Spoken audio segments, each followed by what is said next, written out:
When it comes to strength training, most people think it's not possible to guarantee results, but it is. With the right attitude and persistence and dedication, you should be achieving increases in strength in every single workout, barring a freak accident.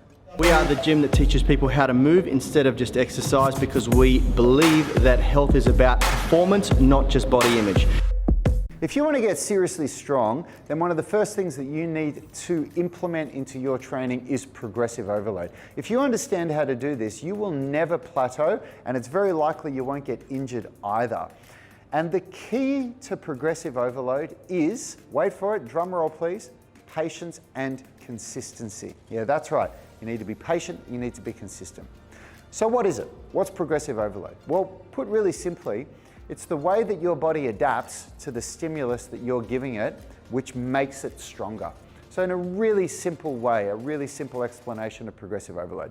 If I pick up a couple of 15-pound dumbbells and I'm holding them and I do bicep curls and I can only do 8 reps and I struggle to get that 8th rep out, and I do 3 sets of 8 reps twice a week, and in several weeks, let's call it 4 weeks, I can now do 3 sets of 12 reps.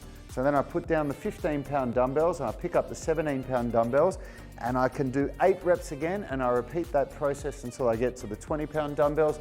That is progressive overload in a nutshell. It's a very basic way of describing it. But if you use it properly and you understand how to manipulate 5 variables of your training, you will continue to see strength adaptations.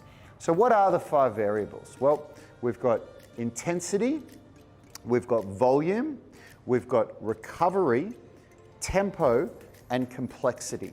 They're the 5 things that we want to manipulate when we do our periodization. Now, we're going to talk about periodization in a later video in this series. This is video 1 out of a 10-part video series where we go through all of the points, all of the breakthroughs from our strength blueprint. So let's talk about intensity. What does intensity mean?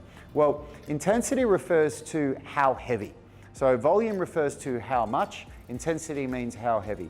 So if I want to change the intensity of a barbell back squat, I can go from 100 pounds to 150 pounds, that's increasing the intensity, or I can go from 100 pounds down to 80 pounds and that's decreasing the intensity. Another way to increase or decrease intensity is through exercise selection, so doing a harder version of an exercise or an easier version of an exercise. Now, we usually refer to this way of manipulating intensity with calisthenics. So by doing a calisthenics progression where you go from, say, a pike push-up to a feet supported on the wall headstand push-up. So that is increasing intensity, okay?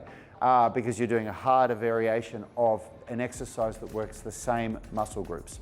So that's what we mean by intensity. Volume means how much. So how many reps, how many sets, how many days in a week do I do the same muscle group? So for example, volume would be doing, by going from doing 3 sets of pike push-ups or shoulder press, whatever, to doing 4 sets is increasing the volume. So 4 sets within the same workout versus 3, or if I go from 4 sets down to 3 sets, that's decreasing the volume.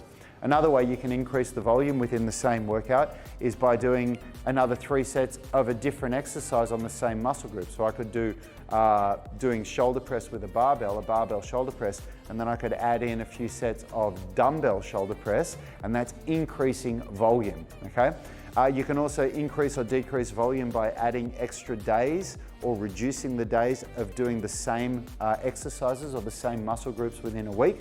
So volume can be manipulated in a lot of different ways. So the next one is recovery. So how much recovery do you have between workouts? So taking 48 hours before you work the same muscle group versus taking 72 hours versus taking a week. Having deload weeks as well is another way that you can manipulate recovery for overload, to manipulate progressive overload. Then we've got tempo. So tempo refers to the speed at which you do your concentric and eccentric phases and whether you have pauses. And the way tempo is generally written is with 3 numbers. So an example of tempo, 4 numbers. An example of writing a tempo would be 3010. That refers to a 3-second eccentric phase, 0-second pause, 1-second concentric phase, 0-second pause.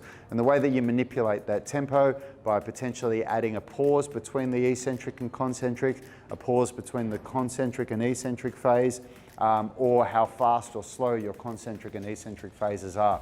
If you don't know what all that means, concentric is when the muscle fibers are shortening during the contraction, and eccentric is when the muscle fibers are lengthening. So example, if I hold a dumbbell, if we talk about this bicep curl again, I'm holding a dumbbell. When I curl up, that's a concentric muscle contraction of the bicep because the muscle fibers are shortening during the contraction, whereas when I come back down, that's an eccentric contraction because the bicep's still contracting, but the bicep muscle fibers are lengthening during the contraction.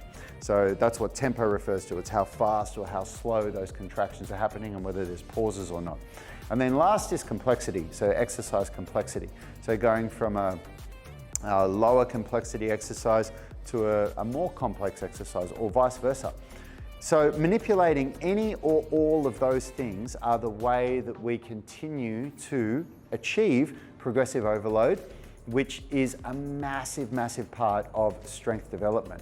Now in tomorrow's video, in the next video in this series, we're going to be talking about supercompensation, which is another big part of strength development. And when you understand all these things and you put it into your programming, you're never going to plateau and you'll almost guaranteed avoid injury.